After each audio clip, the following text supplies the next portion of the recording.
Hello નમસ્કાર વિદ્યાર્થી મિત્રો, વૈદ ડિજિટલ એજ્યુકેશનમાં આપનું હાર્દિક સ્વાગત છે।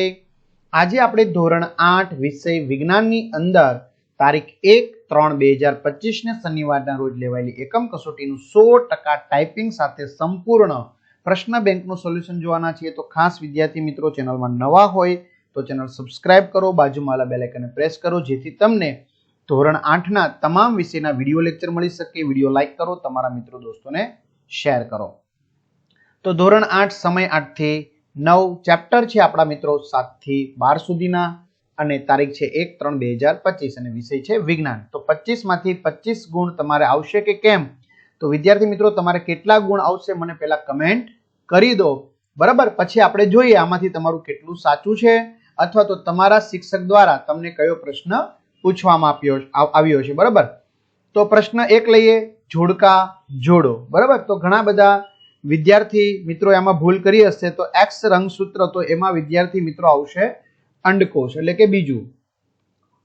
એક્સ રંગસૂત્ર હોય તો શેનો જન્મ થાય? છોકરીનો, અને એક્સ વાય હોય તો છોકરાનો। તો હવે શું વધ્યું? ખાલી એક્સ અથવા તો વાય ની શક્યતા હોય તો કોની અંદર હોય?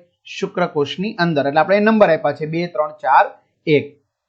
અહીંયા ઉલટા નંબર છે, જો વીણા તો એમાં 4, તણાયેલી દોરી કે તાર, શરણાઈ હવાનો સ્તંભ, ઢોલક ખેંચાયેલી ત્વચા, મંદિરમાં વપરાતો ઘંટ તો ઘંટડીની બહારનો પતરાનો જેવો ભાગ। એ ખબર પડી જાય ઘંટ અને ઘંટડી પરથી। તો અહીંયા જો અહીંયા ઉતરવાનું તો અહીંયા ચડવાનું। હવે ઘણા બધા વાલી મિત્રો વિદ્યાર્થી મિત્રોની કમેન્ટ આવે છે કે સર અમારું બાળક ધોરણ 8 માં છે તો એને કેવી રીતે તૈયારી કરવી?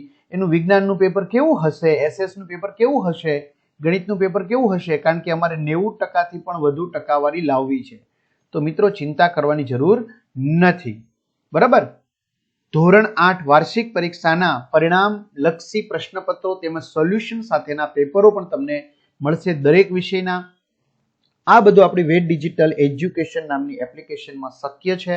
તો ખાસ 3 થી 12 ધોરણના તમામ વિષયના વિડીયો લેક્ચર, તમારા 8માના પણ વિડીયો લેક્ચર, સ્વાધ્યાય અભ્યાસની સમજૂતીના વિડીયો, પરીક્ષા માટે ઉપયોગી પેપરો, એકમ કસોટી, સ્વાધ્યાયન પોથી અત્યાર સુધીની બધી એકમ કસોટી, પ્રોજેક્ટ બુક। તો ગેમ ડાઉનલોડ કરો ગૂગલ પ્લે સ્ટોર, ત્યાં જઈને વેદ ડિજિટલ એજ્યુકેશન નામની એપ્લિકેશન ડાઉનલોડ કરો। ઓપન કરશો એટલે પેજ ખુલે, એમાં તમારા પોતાના મમ્મી અથવા તો પપ્પાના મોબાઈલ નંબર નાખો, સેન્ડ ઓટીપી કરો, 4 આંકડાનો ઓટીપી નાખશો એટલે મિત્રો આ પેજ ખુલે, એમાં પેડ કોર્સમાં તમને આ પ્લાન મળી જશે। એક્ઝામ પેપરમાં અત્યાર સુધી લેવાયેલી એકમ કસોટીના પેપરો, 3 થી 12 માં 3 થી 12 ધોરણના વિડીયો, તમારું ધોરણ પસંદ કરી વિષય પસંદ કરી પાઠ વિડીયો જોઈ શકો। ને જો સ્વાધ્યાયન પોથી, પ્રોજેક્ટ પ્રવૃત્તિની પણ મિત્રો અહીંયા વિડીયો ફાઇલો પીડીએફ મળી જશે। તો ચાલો, આંબા પરથી સફરજન પડવું તો વિદ્યાર્થી મિત્રો ગુરુત્વાકર્ષણ બળ, ડોળ ઊંચકવી તો સ્નાયુ બળ એટલે 1 લખ્યું છે। હોકાયંત્રની સોય પર લાગતું બળ ચુંબકીય બળ, અને ખરબચડા રસ્તા ઉપર સાયકલ ધીમી થઈ જવી ઘર્ષણ બળ, તો લખેલું છે મિત્રો, ઓકે। ચાલો, માગ્યા મુજબ શ્રાવ્ય અવશ્રાવ્ય ધ્વનિ વચ્ચેનો ભેદ સ્પષ્ટ કરો। તો જે ધ્વનિની આવૃત્તિ 20 હર્ટ્ઝ થી 20,000 હર્ટ્ઝની વચ્ચે હોય તો તેને શ્રાવ્ય કહેવાય, અને જે ધ્વનિની આવૃત્તિ 20 હર્ટ્ઝ થી ઓછી અને 20,000 હર્ટ્ઝ થી વધારે હોય તે મનુષ્યના કાન સાંભળી શકતા નથી, માટે આવી ધ્વનિને અવશ્રાવ્ય ધ્વનિ કહેવાય અથવા અશ્રાવ્ય। વિદ્યુત સુવાહક અને વિદ્યુત મંદવાહક વચ્ચેનો તફાવત, તો વિદ્યુત સુવાહક જે દ્રાવણમાંથી કે પદાર્થમાંથી વિદ્યુત પ્રવાહ પસાર થાય તેને સુવાહક કહેવાય, બરાબર? જેમ કે મીઠાનું જલીય દ્રાવણ, તાંબાનો તાર, એલ્યુમિનિયમનો તાર વગેરે। વિદ્યુત અવાહક તો જેમાંથી વિદ્યુત પ્રવાહ પસાર ન થાય તો એને અવાહક કહેવાય, નિસ્યંદિત પાણી, રબર, પ્લાસ્ટિક વગેરે। સરકતું ઘર્ષણ બળ અને લોટણ ઘર્ષણ બળ વચ્ચેનો તફાવત, તો મિત્રો સરકતું ઘર્ષણ છે આપણે લખેલું છે, ત્યારબાદ આપણે અહીંયા લોટણ ઘર્ષણ છે એ પણ અહીંયા લખેલું છે, બરાબર? સરકતું ઘર્ષણ અને લોટણ ઘર્ષણ, તો એમની વચ્ચેનો તફાવત તમે તફાવત પાડીને લખી શકો છો કોષ્ટક દ્વારા, અથવા આવી રીતે બી લખી શકો છો। ચાલો, પ્રશ્ન 2, કિશોરાવસ્થામાં વ્યક્તિગત સ્વચ્છતા જાળવવા તમે શું કરશો? બરાબર? તો મિત્રો અહીંયા સરસ મજાનો જવાબ અહીંયા આપેલો છે, ક્લિયર? ચાલો, ગાજવીજ સાથેના વાવાઝોડા દરમિયાન જો તમે ઘરની અંદર હોય તો તમે કઈ કઈ સાવધાની રાખશો? તો લેન્ડલાઇન ફોનનો ઉપયોગ નહીં કરું, ઘરની બહાર નીકળીશ ને ઇલેક્ટ્રિક સાધનોથી દૂર રહીશ, બરાબર? જો ઘરમાં બેઠો હોય તો જોરદાર વીજળી થતી હોય તો પહેલા ઘરની લાઇટો બધી બંધ કરી દઈશ, બારી બારણા બંધ કરી દઈશ, આવી રીતે તમારી રીતે લખી શકો છો। બીજો પ્રશ્ન, તમારા ઘરમાં તમે કઈ કઈ ક્રિયાઓમાં બળનો ઉપયોગ કરો છો? તો અમારા ઘરમાં અમે ટેબલ પર પડેલ પુસ્તકને ગતિ કરાવવા, દરવાજો ખોલવા બંધ કરવા, પાણીની ડોલ ઉચકવા, શાકભાજી સમારવા, રોટલી વણવા, વાસણ ધોવા, ઝાડુ કાઢવા, પોતું મારવા વગેરે જગ્યાએ તમારી રીતે લખી શકો. આનો મિત્રો જવાબ સ્વૈચ્છિક હોઈ શકે. તમારા ઘરમાં હિંચકામાં કીચુડ અવાજ આવે છે તો અવાજ બંધ કરવા માટે તમે શું કરશો? તો આપણે બધાને ખબર છે ઊંજણ તેલનો ઉપયોગ કરીશું, કારણ કે એ ઘર્ષણને શું કરશે? ઘસારો ઓછો કરશે, એટલે અવાજ બંધ થઈ જશે.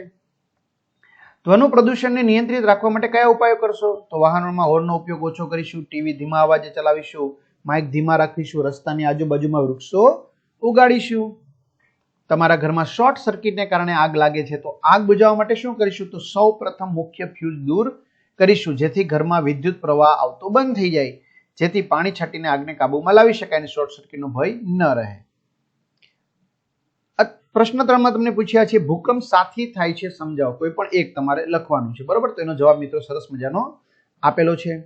જો ઘર્ષણ બે વસ્તુ છે, મિત્ર બી છે અને શત્રુ બી છે. તો મિત્ર છે એટલે એના ફાયદા છે, ઓકે, તો એના ફાયદા લખવાના છે તમારે સરસ મજાના, અને શત્રુ છે તો એના ગેરફાયદા છે, બરાબર? તો ગેરફાયદા બી લખેલા છે આપણે. ચાલો, ત્યાર પછી છે ઇલેક્ટ્રોપ્લેટિંગ એટલે શું, તેની ઉપયોગિતા જણાવો. અને હા, આ કોઈને પીડીએફ જોતી હોય મિત્રો લખવા માટે તો બી તમને એપ્લિકેશનમાં પેડ કોર્સમાંથી મળી જશે. ચાલો, ઇલેક્ટ્રોપ્લેટિંગ પ્રક્રિયા એટલે કે ઢોળ પ્રક્રિયા, બરાબર? તમને આમાંથી કયો સવાલ પૂછાયો હતો તો તમારે કમેન્ટ કરવાની રહેશે કે ભાઈ અમને આ સર સવાલ પૂછ્યો હતો અને મારે આ જવાબ લખ્યો છે. કિશોરાવસ્થામાં છોકરાઓનો અવાજ ભારે બને છે મિત્રો, બરાબર? આ ખાસ સવાલ જોવાનો છે, બરાબર? તો આપને ક્યાંય મળે એમ નથી, ચોપડીમાંથી જ મળે એમ છે, એટલે ચોપડીમાંથી આપણે સરસ મજાનું લખવાનું છે કે ગળાના ભાગમાં સ્વર પેટી ઉપસી આવે છે, એટલે અવાજ તેનો ભારે હોય. અથવા ગોગરો. ખભા પર લટકાવવામાં આવેલા થેલાના પહોળી પટ્ટી રાખવામાં આવે જેથી ક્ષેત્રફળ વધી જાય, દબાણ ઘટી જાય. લોખંડની ખીલીનો નીચેનો છેડો અણીદાર રાખવામાં આવે જેથી લાકડામાં આપણે સરળતાથી ખૂંટાડી શકાય કે દિવાલમાં, બરાબર? તો મિત્રો ક્ષેત્રફળ ઘટી જાય તો દબાણ વધી જાય. ભીના હાથે ઇલેક્ટ્રિક સ્વિચને અડવું જોખમકારક છે, કારણ કે ભીના હાથ હોય ને જો આપણે નીચે ચપ્પલ કે એવું ના પહેર્યું, ઉઘાડા પગ હોય તો મિત્રો સીધો જ જમીનમાં સ્પાર્ક થઈ શકે છે, બરાબર? એટલે કરંટ લાગી શકે છે. દોડવીર ખીલીઓવાળા બૂટ પહેરે છે કારણ કે મિત્રો ઘર્ષણ વધારવા માટે, એટલે લપસી પડતો નથી એટલા માટે. કેરમ રમતી વખતે કેરમ બોર્ડ પર બારીક પાવડર છાંટવામાં આવે, શું કામ? ઘર્ષણ ઓછું કરવા માટે, જેથી કરીને કુકરીઓ સ્ટ્રાઇકર સરળતાથી સરકી શકે. રસ્તાની બંને બાજુ વૃક્ષો ઉગાડવા જોઈએ કારણ કે ધ્વનિનું પ્રદૂષણ ઓછું કરવા માટે, ઘોંઘાટ છે એ ઓછો કરવા માટે.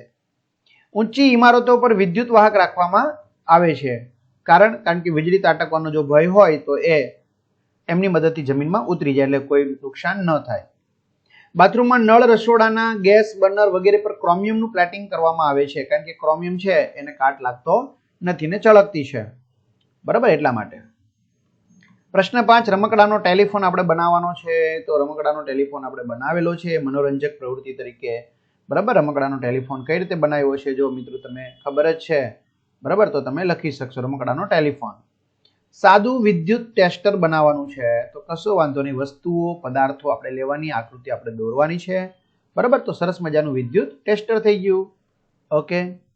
ચાલો, સાદું ઇલેક્ટ્રોસ્કોપ બનાવવાનું છે તો આ સાદું ઇલેક્ટ્રોસ્કોપ બનાવેલું છે, બરાબર? સાદું ઇલેક્ટ્રોસ્કોપ બનાવેલું છે આપણે. તો આ રીતે સરસ મજાનું વિદ્યાર્થી મિત્રો સોલ્યુશન આપણે જોયું. તો ખાસ તમારી જે ચિંતા હતી, બરાબર, કે પ્રથમ પરીક્ષા વાર્ષિક પરીક્ષા માટે ઉપયોગી પેપરો ક્યાંથી મળશે, તો મિત્રો તમારી ચિંતા દૂર કરી છે. આપણે પેપર સેટ સરસ મજાનો તૈયાર કર્યો છે, માળખા પ્રમાણે તમને તૈયારી કરવામાં ખ્યાલ આવી શકે, બરાબર? એટલે પેડ કોર્સમાંથી મળી જશે. બાકી ધોરણ પ્રમાણે વિડીયો જોઈ શકો છો. ખાલી પીડીએફ જોતી હોય એક્ઝામ પેપરમાંથી સોલ્યુશન સાથેની વિડીયો મળી જશે, બરાબર? તો ખાસ તમારા મિત્રો દોસ્તોને જાણ કરો. તમારા કેટલા માર્ક્સ આવ્યા છે ચોક્કસથી કમેન્ટ કરશો. તો અહીં સુધી રાખીએ. અસ્તુ, જય હિન્દ, જય ભારત, ઓલ ધ બેસ્ટ.